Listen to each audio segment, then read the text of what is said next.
Well, hello there. I hope you can hear me. I hope we're live. I'm looking at your chats. Someone tell me if you can hear and see me.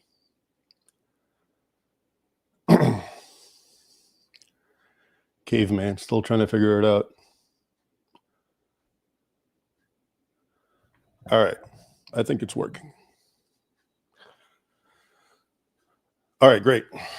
Okay, welcome to this live stream, which I've really taken a liking to because they're a lot easier. So thanks for joining me. The reason I'm doing this one is because I've been getting a lot of questions over the years, actually, and increasingly so, about what sort of books do me, read, and what kind of books should the person contacting me, which tend to be younger men, what should they read? And it's actually a really good question when you come to think about it. And so I've been giving it some thought. And my history with reading, and I'm something of a bibliophile, if I don't mind saying, and I'll give you a little background, but I've come up with a few principles and strategies, which I think are actually pretty useful for everyone. So let's have at it. And I will, as we go, try to take a look at questions and the super chats as they come in. And but bear with me. All right. So what should we read? What do I read and how does it work, et cetera, et cetera? So first of all, why does it even matter? All right. So reading to me is almost like a ritual, and it's the acquisition of knowledge, right? And acquiring knowledge. There's also entertainment and other aspects to it, but I'm specifically interested in the question of knowledge. And where are you going to get knowledge? How are you going to know what we're talking about? How do you know where we come from? How do you know anything if it's not from books? Unfortunately, it seems like most people get their knowledge today from social media, Twitter, X, that is, Facebook. They get it from the so-called news, including the so-called conservative news, which is often just as bad, if not worse. And all of that not only is not really giving you any knowledge, it's actually subverting your knowledge and turning it into what they want, which is basically making you agree to the narrative, as it were. And finally, I think I'm qualified to talk because not many people know this, but I am a librarian, well, at least a former librarian. I worked at the Library of Congress for, I want to say about 7 years. I think from 2002, I think I was an intern at 2002, and then it became a full-time job in 2003 until I finally resigned in 2009 just to become a full-time writer.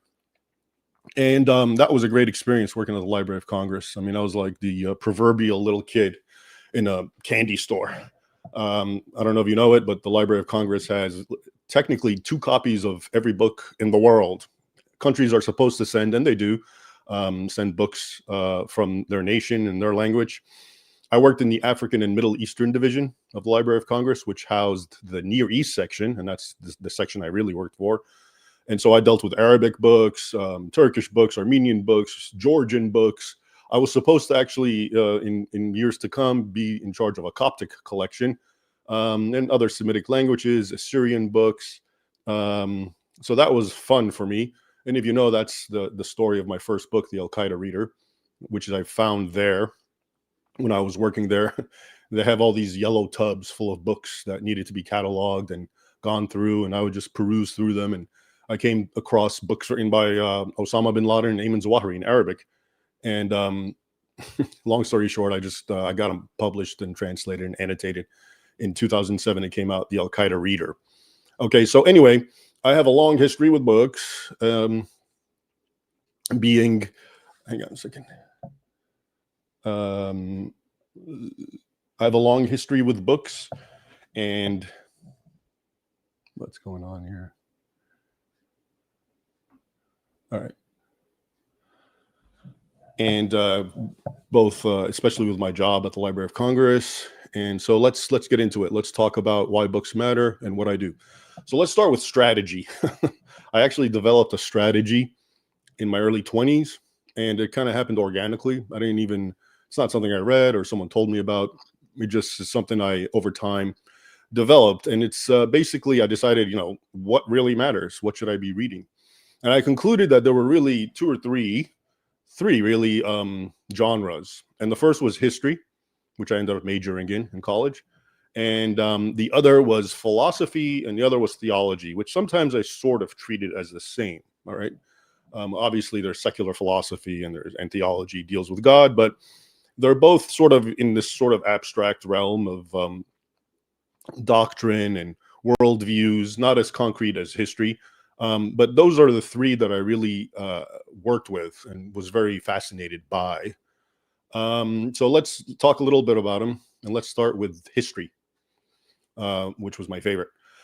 So I quickly learned with history that you need to read the primary sources. Now, I know there's obstacles involved. A lot of the primary sources are not translated into English, but a lot actually are.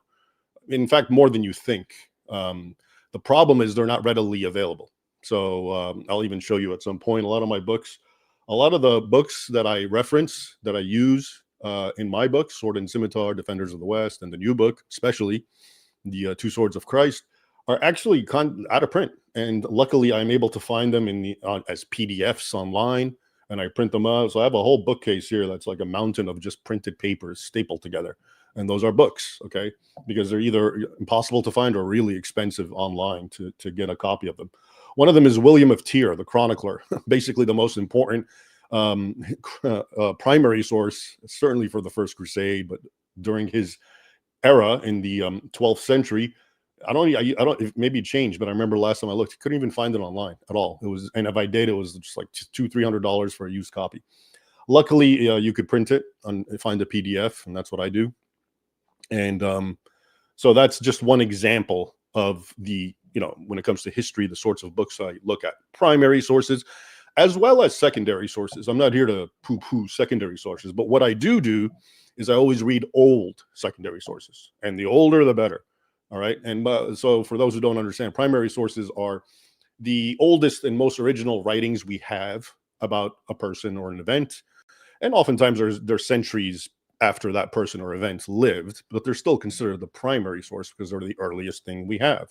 So, for example, if you're talking about Alexander the Great, who died, I think, in 332 BC, you're going to have the primary source, the earliest writings about him that are coherent and an actual narrative, I think are written in the 1st or 2nd century. I may be wrong, but it's Plutarch and Arrian. Okay, so we're talking like 400 years after Alexander the Great, but they're the primary source.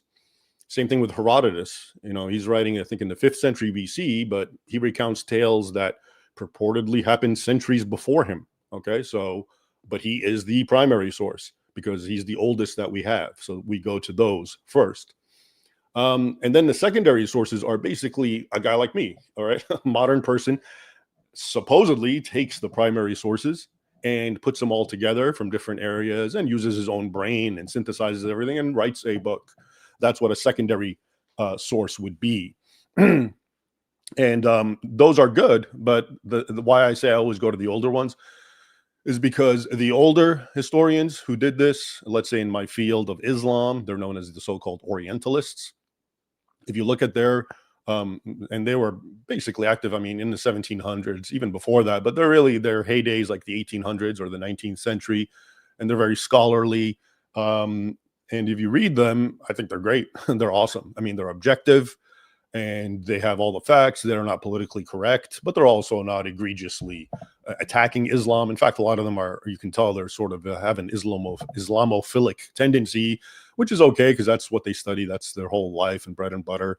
But at least they still approach it very objectively. So that would be that's why I read older sources. And this applies not just to Islam, but everything else as we'll get into it. The issue with the secondary sources now, most of them, is they don't do this. They don't look at the primary sources, either out of laziness, either because they can't access them linguistically, possibly. I think it's mostly laziness, or there's an agenda. Because if you do look at the primary sources, they're going to say things that really go counter to what people are supposed to be saying about particular historical events, such as Islam in the West. And I'll get into that a little more down the line. So that's the deal with me with history. Okay, you definitely want to read the older ones, and I'm going to give you some examples. I culled a few of my books off my bookcases here These are not, I'm going to just show them to you as examples. These were the nearest things to me. They're not necessarily representative of my favorite books, okay? But I'm just going to show them to you to give you an idea, okay? So here we have, for example, Josephus, right? And he's a historian, Jewish historian, writing, I think, in the, was it the 2nd century? But he's, he deals with, no, 1st century, actually, Flavius, Josephus. And it's a great history, deals with, the war, the Roman Jewish war, for example, talks about Jesus. I know some people like to say he doesn't, or it's an interpolation, etc. But anyway, that's what I mean by a primary source. Okay, you want to look at the 1st century, you want to look at what was going on in the time of Jesus. There you go. That is what historians do. They go to something like that. Here also is Snorri Sturluson's Heimskringla, all right, or the lives of the Norse kings. I actually referenced this recently in my debates with Jay Smith. So what this is basically is, everything we know about the Norwegian kings, the Viking kings, who were mostly active in the late 700s and until the pagan ones, heathen ones, until they become Christianized around 1000, are contained in this book alone. And this book was written around 1200 or a little after. Okay, so we're talking about 4 centuries, okay, after the lives of these Viking kings. And this is who we turn to. This man, right? Snorri Sturluson, living in Iceland. I have, lest you think I'm some sort of Norse aficionado or something, but that's what was next to me. So I just pulled out the sort of Viking stuff I have. Here's another one, the Edda, by the same guy, Snorri Sturluson. Here's the Poetic Edda. Okay, and the reason I'm showing you this is, and here's the Völsungs, is to just show you it's the early stuff, it's the primary stuff, it's the original stuff. Why do I want to water it down with what some modern day thinker wants me to think about it? You always want to at least encounter these things on your own and see, how do they make sense to you before someone tells you what they say and it's now stuck in your head and now you read them with that sort of lens. It's always best to confront them on your own as a tabula rasa, as a blank slate, and kind of see what you can ascertain from them. So that's a little example of the history type books that I would deal with. And I'll get into Islam, of course. I'm sure a lot of you want to know about that. But now let's look quickly at theology and philosophy. So why do I like theology and philosophy? Well, again, just like history deals with the past, and I'll get into this hopefully at one point, but to me, at this point in life, I've concluded that, the secret of everything is hidden in history. So that's why, to me, history is really the most important discipline right now. And even theology and God and philosophy, it's in history that you're going to actually get the ultimate truths. Because I think we live in a very deceptive age right now. And history is under assault. It's being rewritten for a very specific reason, obviously.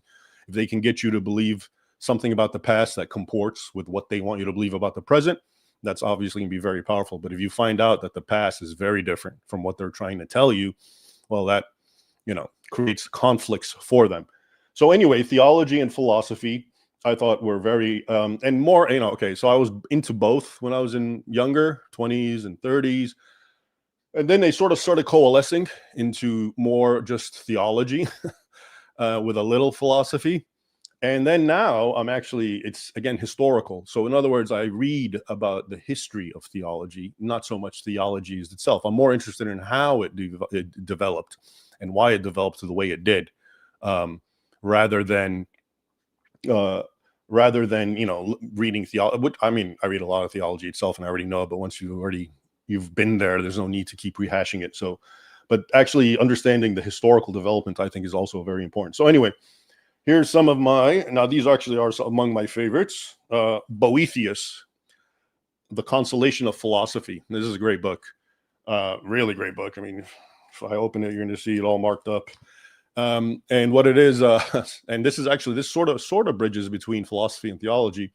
Boethius is living, at the sack of Rome during that time, and he's a philosopher, but you can tell he's also Christian. But he gets thrown in jail and eventually gets bludgeoned to death, I think by Theodoric. Yeah, Emperor Theodoric, one of the pagan emperors, barbarian emperors, and he gets bludgeoned. But while he's in jail, so what happens is he has a meeting with a lady philosophy. All right. And what it is he writes this as a narrative, him and Lady Philosophy talking about the meaning of life and how he got where he got, even though he did everything right.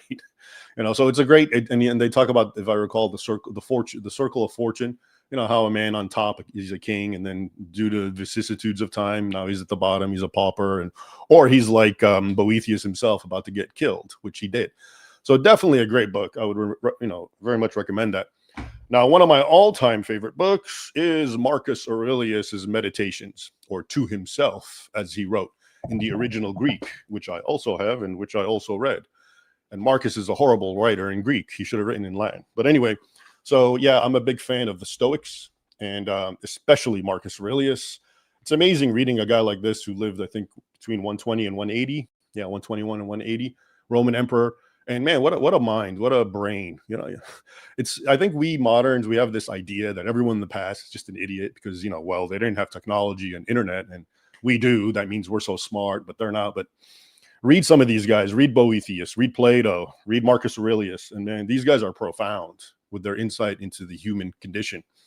And of course, for those who don't know, Marcus Aurelius is really a chief exemplar of Stoicism, which amongst all of the Greek philosophies, which I read, I most gravitated towards. So for example, here's Seneca, the Letters from a Stoic. Cicero on the Good Life. I don't think he's much of a Stoic. Maybe he's Epicurean. But again, food for thought. Great stuff to read. Among the later ones, I dabbled with the crazy Germans, of course. So here's my portable Nietzsche. Hey, you got to confront these guys and understand where they're coming from. And one of his best lines, as far as I'm concerned, is that which does not kill you makes you stronger. It's definitely true. But also lesser known, but no less controversial, Arthur Schopenhauer. If you've read any of his stuff, including what he has to write about the fairer sex, you might be amused by him. So anyway, there's a quick rundown on the sorts of things. And again, as you see, when it comes to the philosophy and theology, I'm reading the original guys. All right. These aren't secondary sources. I have some of those too, and some are okay. You can read a secondary book that summarizes the history of philosophy. That's fine too. But again, I would urge people to try and grapple with the original sources. Now, I told you my system for the longest time has been to alternate, and sometimes to actually read. When I was younger, I would read history, theology, and philosophy all at the same night, maybe like 40 minutes each. Now I just alternate. And like I said, now it's almost everything I read is historical, except some of it has a theological element. It has to do with the history of Christianity, for example. But what about fiction? Now I love fiction too. But and I would that would be like my time to take a break. So I've done a lot of the heavy reading. I've been doing history and philosophy and theology. I would, for fun, throw in a fiction book.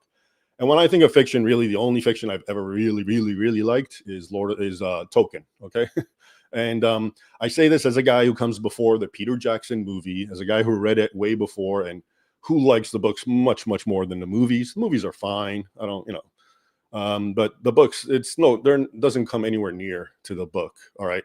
And I like Lord of the Rings and The Hobbit, but I actually really like the Silmarillion. And that's pretty epic and dramatic. And I hope to God they don't make a movie about it because they will botch it so terribly. So just, let sleeping dogs lie and leave that alone. But so I only bring that up because when I read fiction, it's of that caliber. And you may think, oh, I like fantasy. I've never been able to duplicate or find someone who's like Tolkien. I've read modern fantasy authors, and they don't capture the feel. You know what I mean? So Tolkien, I think his genius is you read it, and of course it's mythical and fiction, but it sort of captures a sort of the old world, the reality, especially of Europe, Northern Europe. And that, I think, of course, was his intention. He was creating mythology for his native England. But when I read modern stuff, it's almost like, you got orcs and elves and dwarves, but they act and think like 21st century woke people. It's just a joke, right? And I mean, obvious ones would be like The Ring of Power, which I tried to make myself watch, but I couldn't. But even books is what I'm trying to get at. They still carry, it's an anachronism in a sense. The writers can't rise above their time. And this is, by the way, why I also like to read older books, ultimately, because I want to commune with these men who lived in the ancient world and who were much more brilliant and had insights that we don't. I don't want to reconfirm my worldview by reading more people from my time and my era who all think the same way, and which is like how I think. I want to be challenged. I want to read what they thought, how they thought. Okay, so that's again why I love history and why I always try to read old books, even the secondary books that I like. I'd rather read a scholar writing about Islam from the 1800s than someone writing now, right? And again, because at least the guys from the 1800s were objective enough to try to transcend their own worldview and just grapple with the sources, whereas now, and I'll get into that, you know, the writing of history is it's being done simply to further a certain narrative, a political agenda, almost always.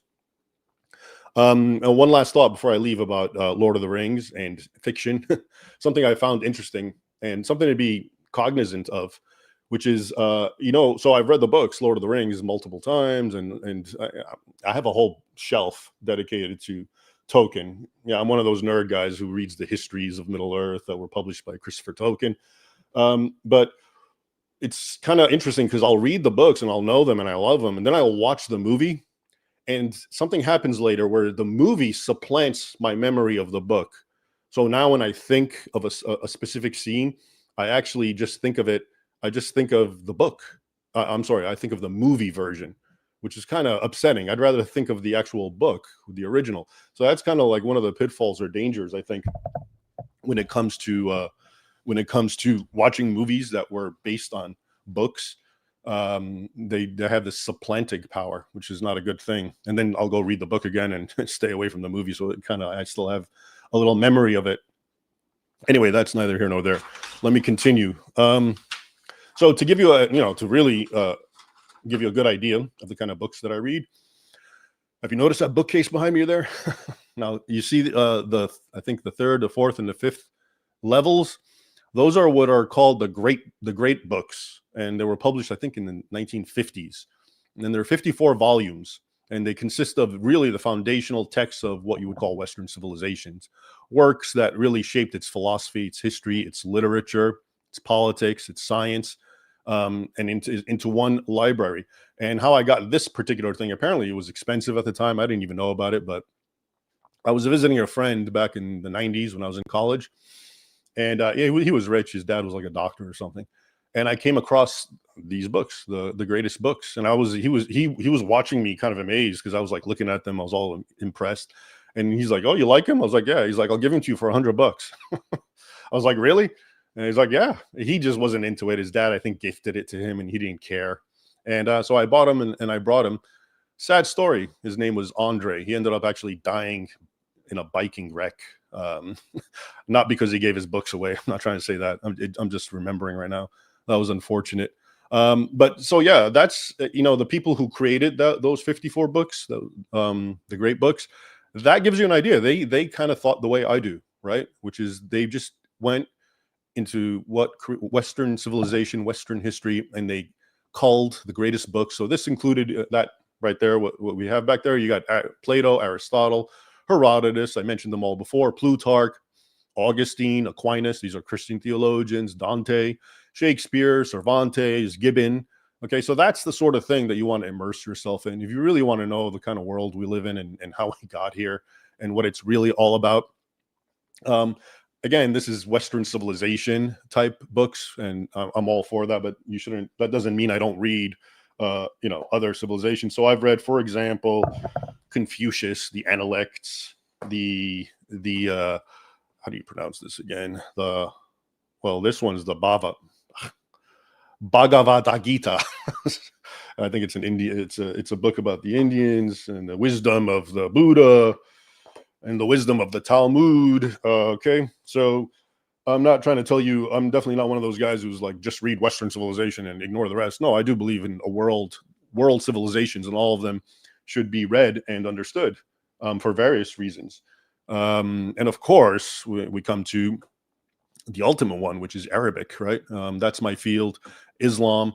And so the Islam thing, you know, long story short, so based on everything now I've told you and how I approach things and knowledge and learning and history, I had to gravitate to something in college, so I went with Islam, obviously, because it had to. When you major in a specific field, you should have the language skills, right? And I had Arabic, and I've much improved it since. And I was also studying Greek. That was my other language. And so that's why, if you know, my thesis was the Battle of Yarmouk, which I think I did my first live stream about it. And the reason, because I had to deal with the sources in Arabic and in Greek. And it's so much more edifying. And so before I talk about Islam and all that, let me just say, for those who have the time and the inclination, also learning some language is great, and trying to read in it. So those are the two that I learned and that I've been since reading. The Arabic and the Greek. The reason I chose Greek, actually, I was going to go with Latin, and I've dabbled with Latin, but I went with Greek because I read the Bible. And I told myself, a lot of people I knew, they study languages, especially dead languages. And when they graduate, they just don't use them. So I was like, you know what? I'm going to learn Greek that way, because I know I read the Bible. I'll always consult it in Greek. And at this point, that's the only version actually I read, because it's been over 20 years. I read, for example, the Septuagint, which is the Old Testament written in Greek. All right. And so whoever has the time and inclination, probably younger people or older people like myself who have the time and the freedom, if you can find a language and actually try to study it, I think that would be great and very rewarding. And then when you start reading, things in their own language. So for me, that was another part of my exercise with the reading strategy of history, philosophy, theology, and occasional fiction. And by the way, I know I talked a lot about Tolkien, saying that's the fiction I liked and how I couldn't find anything else. But so what that means is the other fiction I would read was the classics, Tolstoy, Dostoevsky, the Iliad, the Odyssey, so that sort of thing.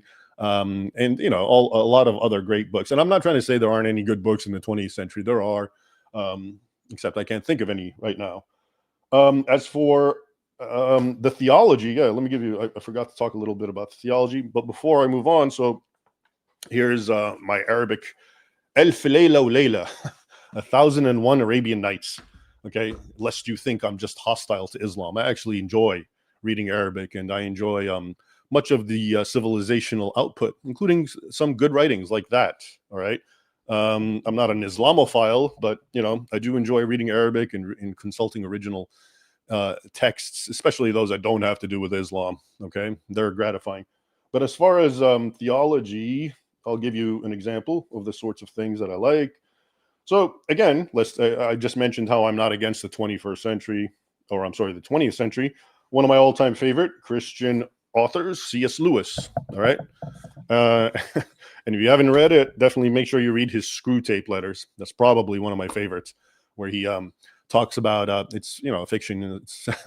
It's two demons writing to each other. One's the overboss telling the younger one what tricks to engage in for his subject, the human that he's been assigned to make him fall. Very good, very clever, very funny, and very dark as well at the same time. So here again is an example, though, of how I fuse history with theology. I read Eusebius, The History of the Church. I've read even the more arcane Zotsumon, Ecclesiastical History. And I think he was in the 5th century. So it's almost like a continuation, I think, of Eusebius. And again, what's great about these writings, they're not necessarily easy to deal with. I'm not saying they are, because it requires a certain approach to read these, especially for me. It's kind of easy because that's the only writings I deal with, so I'm very much accustomed to it. Actually, reading modern things is a little odd for me, but you're gonna have to change the way you approach it, because the way their mentality is so different, and that's what's so great. That's what I'm saying. You want to challenge yourself with a different way of thinking, not someone who's just going to reconfirm the worldview that we've all been taught, right? What else we have here? So Origen, one of my favorite theologians, maybe because he was Egyptian, and the cosmology, very, very philosophical guy. I think in the end, he was seen almost like a heretic. That's too bad. And of course, the sayings of the desert fathers, my kin and forefathers, the Copts and others in the deserts. All right. Again, see, primary source. This is old stuff. And I want to hear what they had to say, the original. Now, here's another example of a theological book that, is modern and good. Christus Victor, right, by Gustav Holén. And again, not the easiest read, but definitely something that's worth reading. The Orthodox Philokalia, Love of the Beautiful.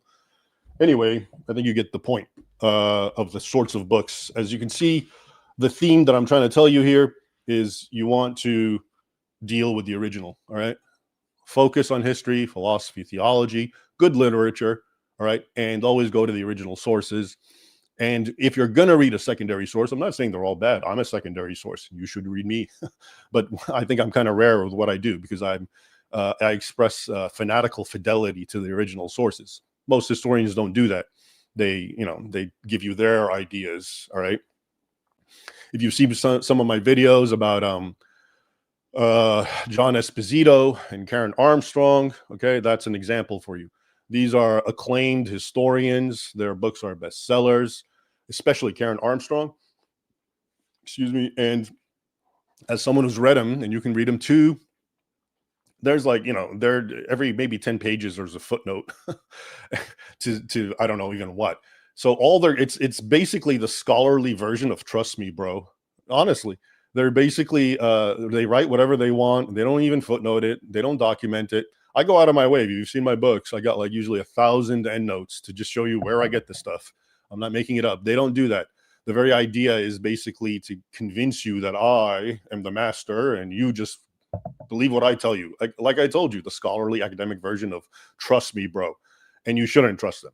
Okay, because as I've already exposed what the things they've done, if you recall, I showed you how John Esposito, I've memorized this pathetic phrase of his where he says, quote, 5 centuries of peaceful coexistence elapsed between Muslims and Christians until an imperial papal power play led to holy wars and centuries of mistrust by Muslims.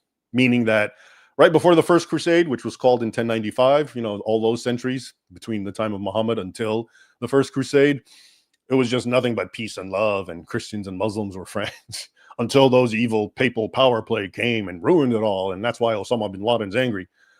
Okay, and well, if you know anything, if you've read my book, and by the way, here's my books, right? Sword and Scimitar, this one especially will show you what was going on in those 4 or 5 centuries before the First Crusade. In fact, Sword and Scimitar is 8 chapters, and it deals with the conflict between Islam and the West. And the First Crusade comes halfway through. What does that tell you? That tells you those 4 centuries are actually witness nothing but a complete destruction of the Christian West, the Christian world.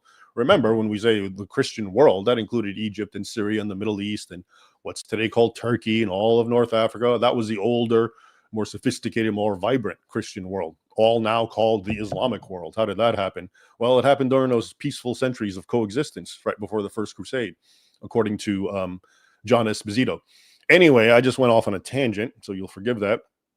Where was I?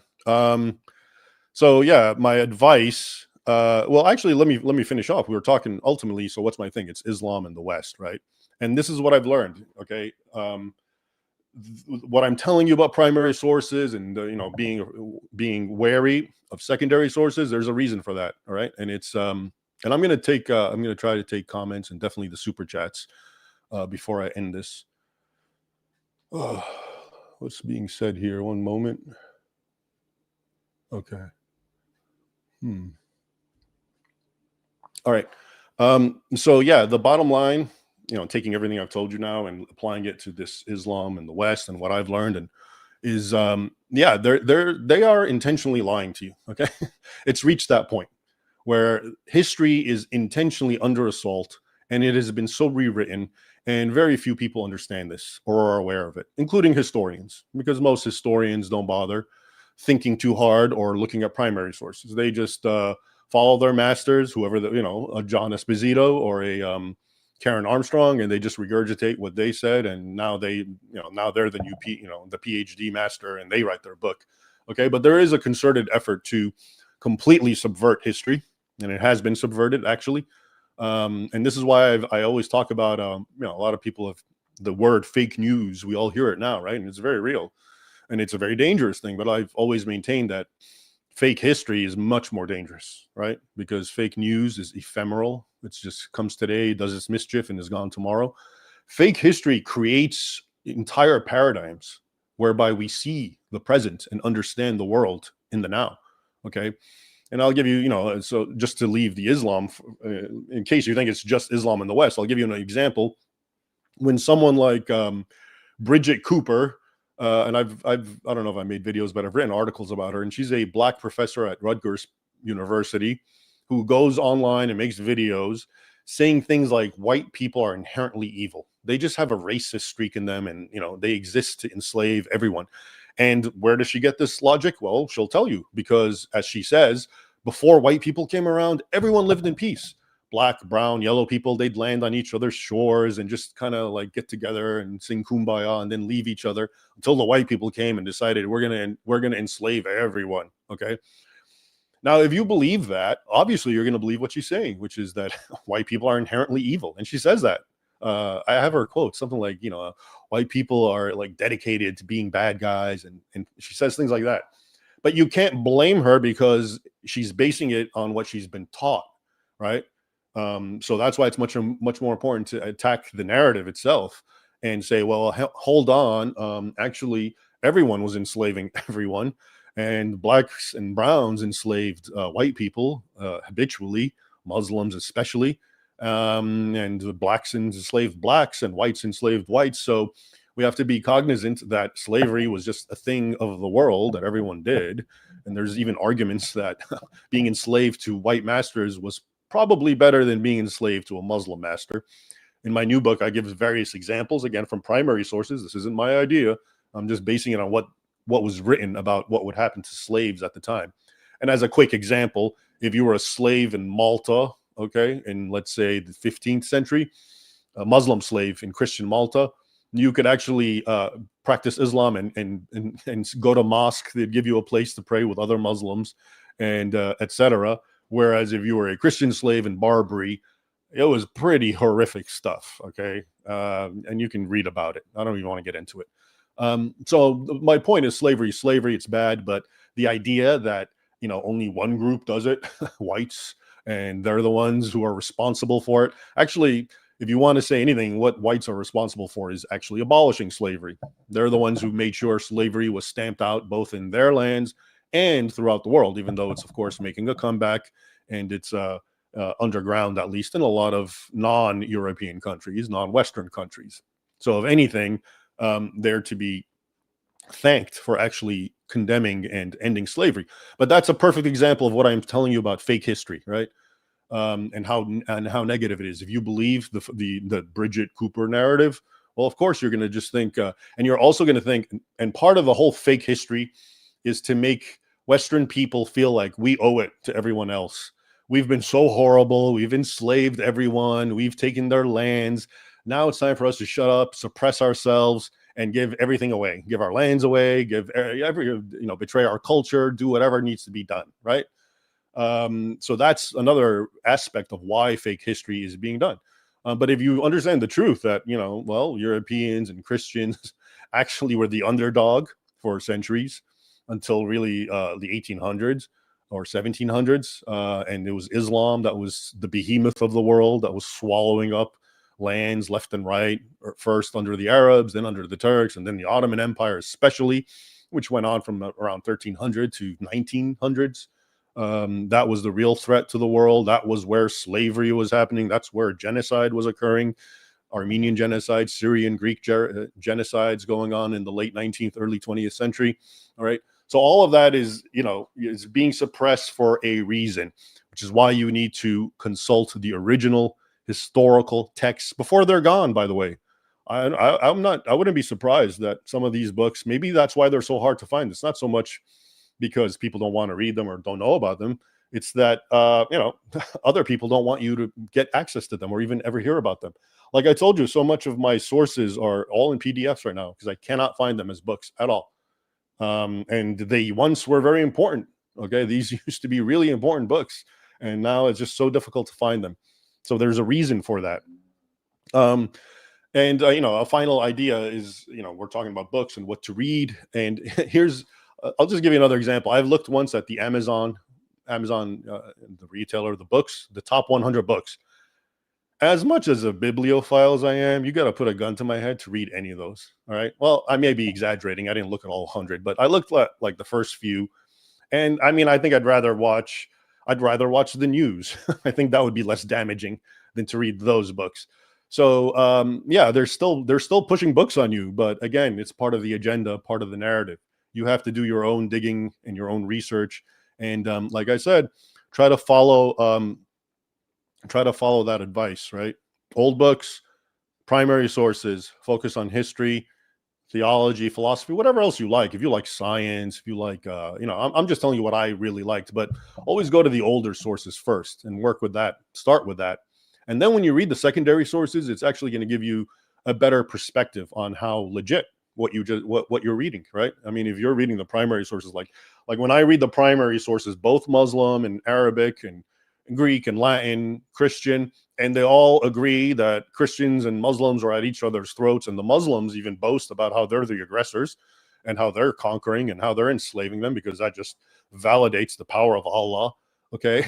And the Christians also concede that that's what's happening. And then I go grab a book, and the books that are being sold at Barnes and Noble in the Islam or Middle East section, and it's the complete exact opposite. Okay, so what's really going on? Why would you want to read that? And this is why I once said, and it's true, that it's kind of funny because the educated guy or gal, the one who has a PhD in history, oftentimes tends to be the most misguided. and it's worse because not only is their knowledge flawed because it's based on secondary sources, they didn't do the proper research, so they've been indoctrinated by John Esposito and the likes of Karen Armstrong, etc.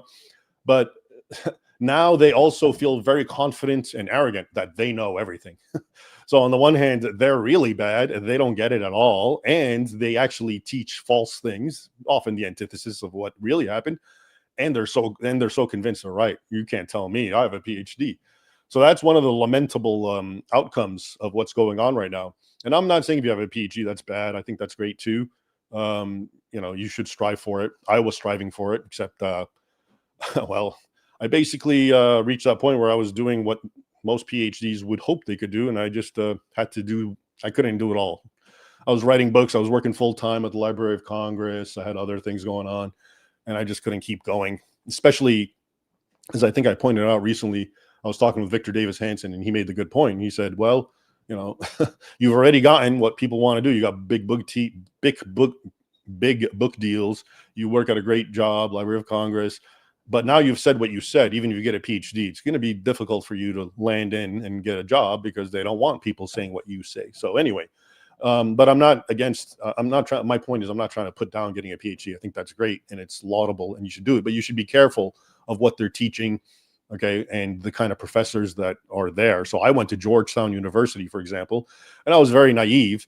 I was in my late 20s and was a postgraduate work, and I just thought, well, what? I didn't understand the political aspect of this, that this is the bastion of Islam that's being funded by Qatar and Saudi Arabia and has that, the Christian Muslim Understanding Center and what all that means. And here I was just, talking about, the Crusades and jihad and Sharia law. And, I got a lot of askance looks from the professors at the time. Okay. But now I get it. And this is what I'm trying to tell you, is to be cognizant of that. If you're a young man or woman in college and you want to pursue these particular topics, you need to be wary of your professors. I think I'm going to wrap it up there. I don't know if there's much more to say. Let's see how long we've gone. No, good. And let's take some questions and chats and whatnot. All right. Let's see. Oak Tree became a YouTube member. Oh, cool. Hi, Oak Tree. Thanks for joining. Charles Lucas. Oh, okay. YouTube member. Great. I appreciate you guys joining. Such power dawa. Dawa? Dawa, the Arabic dawa? Okay. Well, dawa means a call, but it's usually used in the context of the call to Islam. Anyway, thanks for the super chat. Okay, great. Members. I hope I'm not looking at the wrong thing. Okay. Books are better. Movies truncate too much. Yeah. And that's kind of what I was saying. Like when I watch movies like Lord of the Rings, and and then when I think back of it, and I don't have in my memory what I read. I have the movie. It's supplanted it. And so that's kind of depressing. E. Alphonse, what books do you recommend for someone who wants to understand how an army of 4,000 Bedouins led an Amr bin al-As managed to conquer Egypt? I don't know specifically which book I would recommend right now, but the answer is it depends on the version you go with. Well, how did the Muslims in general conquer the Byzantine and Sassanian Empire? We don't even have to. What you're referring to ultimately is sort of a microcosm of a bigger problem, which is the Arab conquests of two major empires. And Egypt at the time was sort of part of the Byzantine Empire, even though there was quarrels since it was post-Chalcedonian, etc. But you know what? Check out my thesis, The Battle of Yarmouk, because it's dedicated to answering this question. But in short, there's just different theories and nobody knows. Some say, the desiccation of Arabia caused a massive outpouring of Arabs that just, like locusts all over the place. And of course, the more popular one is the Byzantine and Sasanian empires were very weak at the time. Okay. But if you ask the Muslims of the time, it was because Allah was on their side. And if you ask the Christians at the time, it was because they were being punished. All right. Including for being cross-dressers. I just remembered that. That's in my book, Sword and Scimitar. One of the Christians who talks about the Arab conquest of the 7th century that you're referring to, he talks about how God was chastising the Christians. And there's this bizarre point where he talks about because men were essentially cross-dressing. So a word to the wise. All right, Rafi. Have you read C.S. Lewis' Discarded Image? It's got a lot of insight into how differently people thought in medieval times. I don't know if I've read that one, but I've read a lot from C.S. Lewis, including his, of course, Narnia, but I read like Until We Have Faces. I don't think I read his trilogy, but he had a lot of stuff out there, and he's definitely when I talk badly about 20th century writers, he's out of the list. Him and his fellow Inkling Token, and those kind of guys. That's who you really, if you're going to read someone. This is why, for example, I like for modern historians about Islam, I used to like a lot Bernard Lewis. I still do, the late Bernard Lewis. I think he was born in 1914 or something like that. So he was like one of the final representatives of the old school, the Orientalists as they were known, right? Okay.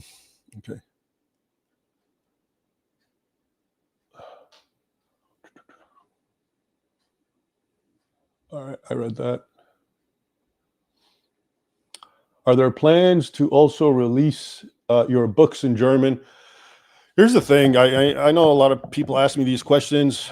These are all up to the publishers generally. I'm actually thinking of self-publishing moving forward because there's so many things that I, as a standard author, I don't really have much say in, and it's not necessarily a bad thing. I'm not saying the publisher's seizing it from me. It's actually easier. The publisher deals with all these sorts of things. But I do believe, I think one of my books, I know Sword and Scimitar just came out in Polish. I remember some talk about the Germans purchasing the translation rights, but sometimes these things take years. So hopefully. It would be great if you made a book club. Now, how does one go about doing that? But that's not a bad idea. I will take it up for consideration. I'll figure out how the mechanics of it. All right. Top anti-Islam points and how many you converted. What are the top anti-Islam points that I converted, as in contradicted or gave a corrective to? If that's what I'm not sure if that's what you're asking, but I'll try to answer that. And I think in my book, Sword and Scimitar and Defenders of the West, and in the new book, the ultimate point that I prove is that Islam's not a religion of peace, as we're told, right? From the get-go, Islam's engaged in violence and warfare and jihad against Christendom, Europe, the Middle East, all the Christian world. And I think that's very important to understand, because we're always told that Islam's a religion of peace and the terrorists have hijacked the religion, et cetera, et cetera. And if you believe that, here we go again with a fake history. If you believe that it's just a small minority who's misrepresenting the faith, and Islam historically was this benevolent force, all right, well, you can't make sense of modern day terrorism. What is modern day terrorism? It becomes a reflection of grievances of, that's it, grievances. Muslims are attacking the West and everything associated with it because they have grievances. And I remember reading that so often, especially after 9/11. They would even say, oh, Muslims have grievances against the Crusades. Again, the idea being that the Crusades were unjustified and that they just happened in a vacuum, and all these evil imperial papal power play went there and did what they did. So I think the most important thing that I've addressed is showing that no, from the beginning, it was a religion of conquest and intolerance. And so when we see the same behavior today in its myriad manifestations, whether it's what's happening in England and Scandinavia and Europe with the migrant crisis, or what's happening in the Arab-Israeli conflict and the surrounding issues with it, or what's happening in anything, they all have a certain root source, a certain core that we were lied to about. Okay, it's not that Islam is a religion of peace. As Samuel Huntington once said, Islam's borders are bloody. There's a reason that Islam, wherever it is historically, any neighbor it has, especially if it's a non-Muslim, there's conflict. Okay, so that goes back to the history of the religion. Tom, thanks, Raymond. I did a minor in history while studying business and finance and thought I was taking crazy pills with the gaslighting from the professors. I'm sure you did. Join the club. And that's how it is. Again, it's hard. I have to emphasize the irony. It's an irony. You go to, this is why sometimes the layman who doesn't have a formal education has a better understanding of Islam, okay, and other controversial issues. Because if you go to college, that's oftentimes tends to be an indoctrination center, especially in the soft sciences, right? History, social science, literature, English. It's all meant to kind of guide you in leftist thinking, right? And then what happens is you get indoctrinated, and then the higher you go, you get a master's and a PhD. By the time you're done, you are just king of indoctrination, and you're convinced that what you've been indoctrinated in is the truth. Whereas the layman may not know the specifics, but he has a gut instinct, right? And he gets it. All right. Habibi Barhum, great work, brother. Okay. Thank you very much, Eli Shamoun. ChatGBT says that Al-Zutt was first mentioned hundreds of years after Muhammad. How near are Islamic sources on Muhammad's life? I think GBT is biased. GBT is fun. ChatGBT. I usually ask it questions about things that I know very well, historical questions, and I'll start off kind of naively. Like let's say the Zutt business. And I'll be, what's this story I hear about, these tall, naked black men riding Muhammad? Is there any truth to this? And then immediately be like, no, nothing at all. That's just Islamophobic nonsense, right? And then I'll say, oh, but what about, and I'll actually quote a source from an Arabic source, Ahmed ibn Hanbal. And then it'll be, oh, well, yeah, there is that. And anyway, it's funny how like it catches itself. And then finally, when it's all said and done, it concedes. Yeah, it's there, but, it's not really authoritative, and it's only being used as a polemic, et cetera, et cetera. But it's kind of fun to, and I try to save these things, to have a record to just show how it keeps changing.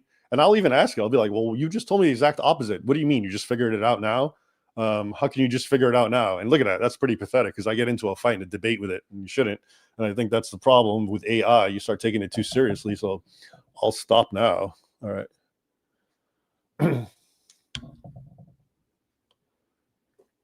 Okay. Thanks, Gawaldo. Soldier of Christ. Sir Raymond, when are you going to drop a video on King Alexander of Russia fighting against the Ottomans? Byzantines were based along with Crusaders. To be honest with you, there's just not enough time, and there's not enough me. History is so rich. It's such a fertile field, okay? Like what you're referring to. When I wrote Sword and Scimitar, I mean, it could have been volumes. It could have been 10 volumes. Sword and Scimitar, just for whoever doesn't know, the subtitle is 14 Centuries of War Between Islam and the West. And it ended up being 8 chapters, focusing on 8 decisive battles, but giving the context of what was happening. And as I was doing it, it was just kind of like, I mean, I could go on forever and ever and ever. And there were so many people and events that did not make it. And I'm constantly hearing you guys complain, oh, why didn't you mention this guy as a hero? And you didn't mention this guy as a hero. I get it. I agree with you. Actually, my original list, even for Defenders of the West, same thing. Defenders of the West, which has 8 profiles, Christian heroes, and people, well, why didn't you put this guy? It's not that I was actually going to put Ivan the Terrible, believe it or not, and but there just was not enough time and not enough space. Okay, like I said, I may at one point try to delve into a massive multi-volume corrective of history, which would deal with all of this, but I don't know if I have the energy or the lifespan to do such a thing, as much as it would be good. But so yeah, point well taken. And for all you guys who feel your heroes are not being represented, I know of them. I like them. I might have even wanted to write about them, but it's just not very feasible. And hopefully at some point I will. Okay, Lolo, thank you. Jawaldo, okay, thanks. Appreciate it. Logan, who are some other important authors you recommend on the topic of the Crusade? So far, I've read your books and Rodney Stark's books. Yeah, Rodney Stark is very good. I assume you're asking me about secondary authors, since you've read me and him. I would also read Thomas Madden. Okay, he's what you guys would call based. He's a Crusades historian. I have his concise history of the Crusades. That's very, very you want to read a non-PC book, okay? And his is. I would argue that. Rodney Stark, I agree. Me, and I'm trying to think of, most other secondary sources that I use are really like they just contain their anthologies, so they have good editors, right? But and a good one actually is Crowley. What's his first name? Roger Crowley. I actually like his books. The Accursed Tower, and another one, something about the Barbary Wars, I believe, or the 16th century. Anyway, no, those are good. You have to do your research. Go on Amazon. Look, what I do when I'm trying to ascertain what's a good book and what's not is I'll go to Amazon. I'll read the negative reviews. All right, and I'll see what they're saying. Now, hopefully, if the negative reviews say that indicate that the writer is not woke and not PC, like if they say, "Oh, he's Islamophobic," I'll probably end up buying the book. But if I find the negative review is, "Oh, he thinks Islam is violent and he's not nuanced enough," I probably won't. So you have to kind of look at it that way. All right. Thank you. How many Muslims did you manage to make leave Islam? And at which point in debating do they start to get convinced their faith is a false religion? Well, now there's a mistake here. You may have seen me involved with people like Jay Smith and David Wood, but I'm not a missionary, and that's actually not something I do. I'm definitely not against it. I think it's great to convince Muslims to leave their faith and turn them to Christianity, but that's not what I do. Again, I'm involved in history, and I'm mostly writing for a Western audience. I'm trying to offer, like I said, correctives against the plethora of fake history, which is its own, like I said, a nonstop full-time job. But more power to all those people who are doing that. Book idea. Al-Zutt, always ready, always firm. It's kind of funny. I never knew this. I made this Al-Zutt video, and I think I'm going to be remembered for that. That's going to be my crowning achievement. It was actually done as a side thing, almost kind of like tongue-in-cheek humor. And for those who don't know, Al-Zutt is this video I made about. Oh, there he is. There's the noob. Anyway, Al-Zutt is this video I made about this obscure, hadith that has Muhammad go out in the middle of the night and then he gets ridden. That's the Arabic word. They ride him, a group of tall, naked, dark-skinned, apparently Pakistani men known as Al-Zutt.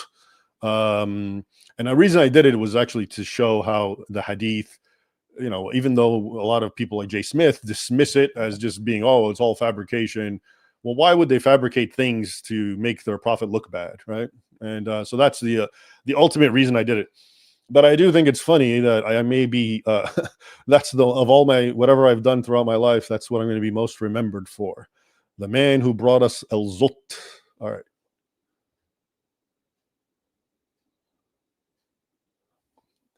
First days I was writing Al-Zutt, but then, here we go. But then I realized if I wrote the A in caps, it looks like AI, but funny how a AI can zutting Islam by exposing it. Yeah, agreed. Yeah, thanks, Kevin. Let's see here.